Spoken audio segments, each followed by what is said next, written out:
The Bible. It's a collection of ancient texts, prophecies, poetry, history, and letters. It holds stories of kings, shepherds, wars, and miracles. But for many, the Bible remains an unopened mystery. Here at The Bible Explained, we're not just reading verses, we're exploring the cultural bedrock and the dramatic narrative woven through its 66 books. Hit that subscribe button and let the journey begin. Welcome to the Deep Dive. Today we're taking on a really fascinating challenge. We're diving into what might be the single most foundational document in Western thought, the opening chapter of the Bible, Genesis 1. Right, and for so many of us, this is a story we think we know. We heard it as kids. Exactly. But our mission today is to look at it differently, not just as a sequence of events, but as a masterpiece of ancient literary design. That's the key. Our sources, theological summaries, deep academic commentary, places like the Bible Project, they all converge on this one point. Genesis 1 is this meticulously structured theological statement. It's a work of art, really, designed to establish God's absolute sovereignty. And the purpose of humanity. And the purpose of humanity, yes. So we're going to try to uncover that literary design, zero in on the theological climax, which, as you said, is humanity, and then maybe tackle some of the tough stuff, like how different interpreters approach those days of creation. And we have to start where the text starts. Genesis 1.1. In the beginning, God created the heavens and the earth. That is just, it's a statement of origin and authority all in one. It's so powerful, even just in English. But I'm curious about the Hebrew. What does that specific word, created, really tell us? So the word is bara. And what's so interesting about bara is that in the Old Testament, it's almost exclusively used with God as the subject. Oh, really? So it's like a special verb just for him? Pretty much.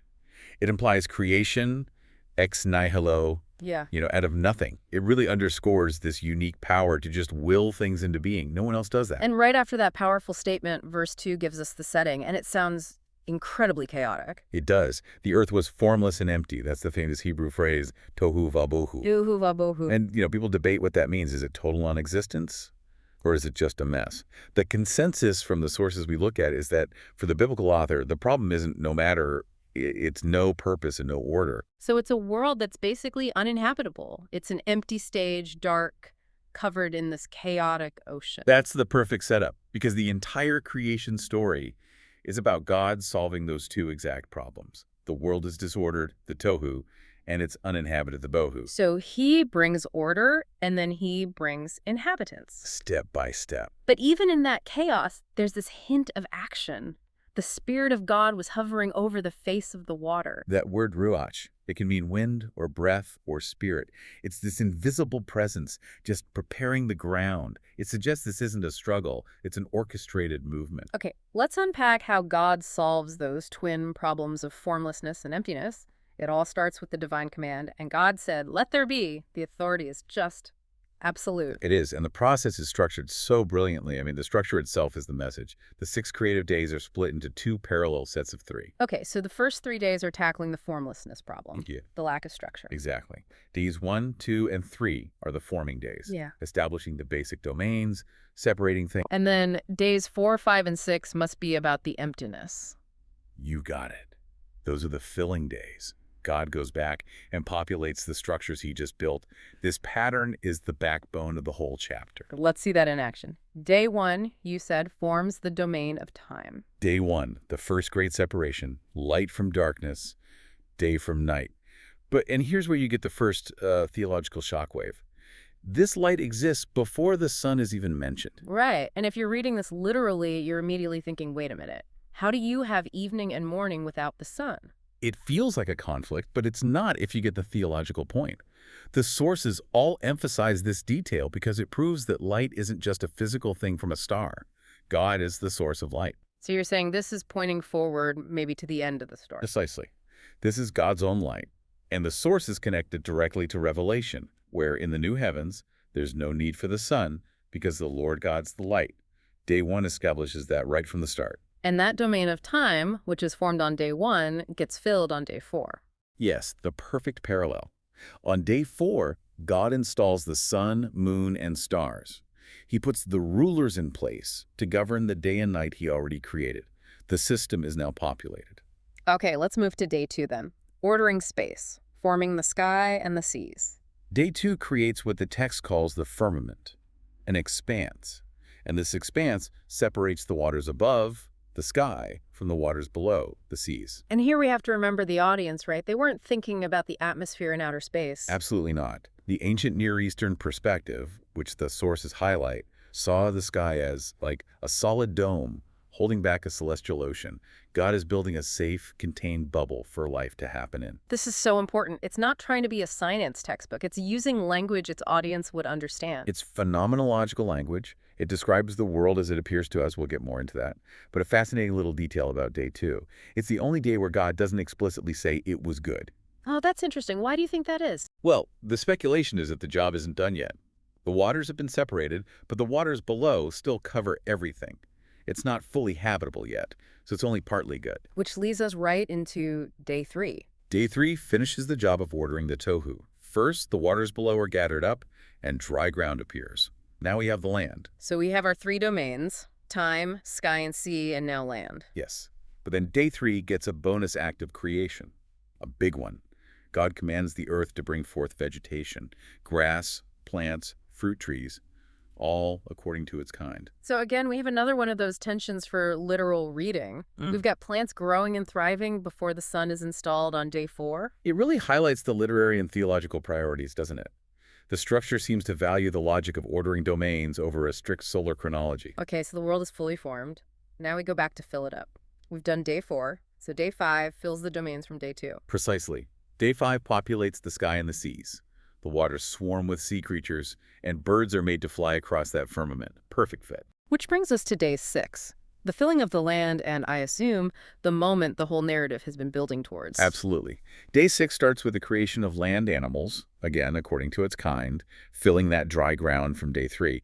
But then the language just changes. It gets personal. We shift from a command, let the earth bring forth, to a moment of divine counsel. Let us make mankind in our image. That plural, us, is so profound. What's the significance there?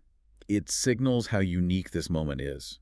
The sources debate if us refers to the Trinity or God's heavenly court, but either way, the point is the same. This creation is different. It's the one that matters most. And what does it really mean to be made in the image of God? It's not about physical looks, right? No, it's all about function, vocation. To be in God's image is to be his royal representative on earth. In the ancient world, a king would set up a statue, an image of himself in a territory, to show he ruled there. So we are those living, breathing statues. We're the viceroys. We're meant to act as God's partners, exercising his rule. And that's where the mandate comes in. Be fruitful and increase in number. Fill the earth and subdue it. Rule over. This is a commissioning. It's a commissioning ceremony. Humans are tasked with taking the order of the garden and expanding it to the whole earth. We're partners in turning the cosmos into a temple. Wow. That reframes everything about human work and culture. It's a divine assignment. It is. We're not just another species. We're the managers. Mm. And only after humanity is made and commissioned does God give his final evaluation. Very good. Very good. After everything, including humanity, is in place, the project is complete. Humanity is the undisputed climax of the week. I want to circle back on something. This whole process from Day 1 has been about separation. Light from dark, water from water, land from sea. God makes distinctions. That theme is the engine of the whole chapter.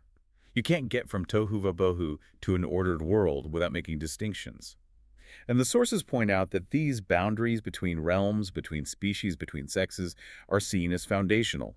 The perspective presented is that blurring these God-ordained lines is, in a way, working against creation itself. It's a move back towards chaos. All these tensions in the text, the light before the sun, the plants before the sun, they naturally lead us to the biggest debate around Genesis 1, how to interpret the days. It's the elephant in the room. And it's important to approach it, with some nuance. Our sources lay out two major positions, both held by people who genuinely believe the Bible is true. Okay, so lay out those two main views for us. On one side, you have the traditional view, 6 literal 24-hour days. This view really emphasizes the plain reading of the text. It says evening and morning, so it's a day. And it connects to the 10 Commandments, right? Exactly. Exodus 20 roots the Sabbath command in God's 7-day creation week. The concern for this view is that if you start saying a day isn't a day, you might be undermining the historical authority of the Bible. Okay. And what's the other major scholarly view? The other views, sometimes called framework or analogical day views, see the days more as a literary device, a way to structure the story thematically. They'd point to those tensions we talked about, light before sun, as proof that the author's main goal was to show the pattern of forming and filling, not give a scientific timeline. So someone holding that view wouldn't say they're denying the truth of the text? No, not at all. They would argue they're taking the author's intent more seriously by recognizing the genre. They see it as a polemic against pagan myths, showing who created and why, not necessarily how long in a 21st century sense. The conflict really seems to flare up when we try to map this ancient text directly onto modern science. And that's where we have to make a really critical distinction between two types of science, experimental and historical. Okay, break that down. Experimental science is repeatable. Gravity, chemistry, you can do the experiment over and over. But historical science deals with one-time, unrepeatable events, like the origin of the universe or the origin of life. So you can't rerun the Big Bang in a lab. Exactly. So when scientists talk about origins, they're building a narrative based on philosophical assumptions. The sources argue that many start with a materialist assumption, no God involved, and then read the data through that lens. Genesis starts with a creator. So if the Bible isn't a science textbook, how does it speak truth without having to compete on those terms? Through what's called phenomenological language. It's a fancy term for something simple. It just means it describes things as they appear to us from a normal human perspective. Like saying the sun rises. We all know the earth is turning, but we still say it because that's how it looks. We say it every single day. Or think about the four corners of the earth. The author isn't making a scientific claim about geometry. It's a universal way of saying everywhere. God accommodated his language so that anyone in any era could understand the main point. That's a powerful idea. He prioritized a personal, redemptive message over a technical manual that would have been obsolete in a few hundred years. And that carries over into biology, too, with that constant refrain of plants and animals reproducing according to its kind. Which appears 10 times, right? 10 times. Yeah. And it absolutely allows for what we'd call microevolution, variations within a kind, like all the different breeds of dogs. But it seems to set a boundary against macroevolution, one kind turning into a totally different kind. And do the sources see a connection to the fossil record? They do.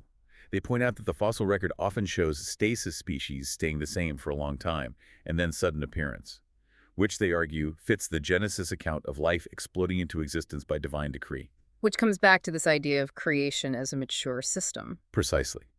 To answer the old riddle, the sources would say the chicken came first. The trees were created bearing fruit, not as seeds. God made a fully functional world, with the appearance of age, ready for humanity to step in. That brings us to the final, and maybe the most important day, day 7. The culmination, the goal. God rests, and it's so important to get this right. He's not resting because he's tired. Right. He's resting to hallow and bless the day. He's setting the eternal pattern of the Sabbath. He's taking up residence in his finished creation. So it's less about stopping work and more about enjoying the completed work. He's entering his throne room, his cosmic temple. That's the perfect way to put it. And there's a crucial literary clue that tells you just how significant this day is. What's that? The phrase, "and there was evening, and there was morning," which ends every single day from 1 to 6. It's missing. It's missing on day 7. The seventh day does no end. Wow. Because it represents the goal of all creation, that eternal Sabbath rest, that state of harmonious rule and rest with God forever. That's the destination. The whole thing is just so designed. The structure is the message. It's undeniable. Yeah. 7 days, 7 times God says creation is good. The very first sentence has 7 Hebrew words. The design is shouting at you. Okay, let's try to wrap this up. Our deep dive shows that Genesis 1 is about God bringing order from chaos, establishing his sovereignty, and crowning humanity as his royal representatives. And the whole story is driving toward day 7, shared rest and rule with God in his cosmic temple. The structure delivers the message. God is order, he is sovereign, and we are absolutely central to his purpose on earth. So what does that leave us with? Here's the final thought our sources really prompt us to consider. If we accept that the Bible uses this accommodated language, speaking to us personally and universally rather than as a science textbook, what does that tell us about God's priorities? If he chose to communicate a personal, relational, redemptive truth over a technical one, What does that reveal about what he values most in his relationship with us? That prioritization, that's something worth exploring further. The Bible isn't just a history book. It's a living, challenging text. As you reflect on what we covered today regarding this topic, consider how this new context changes your reading of the verses. If you appreciated this breakdown, sharing it with just one friend who struggles with understanding the Bible is the best way you can support the channel. Subscribe for more, click here for your next explanation, and never stop seeking clarity. Until next time.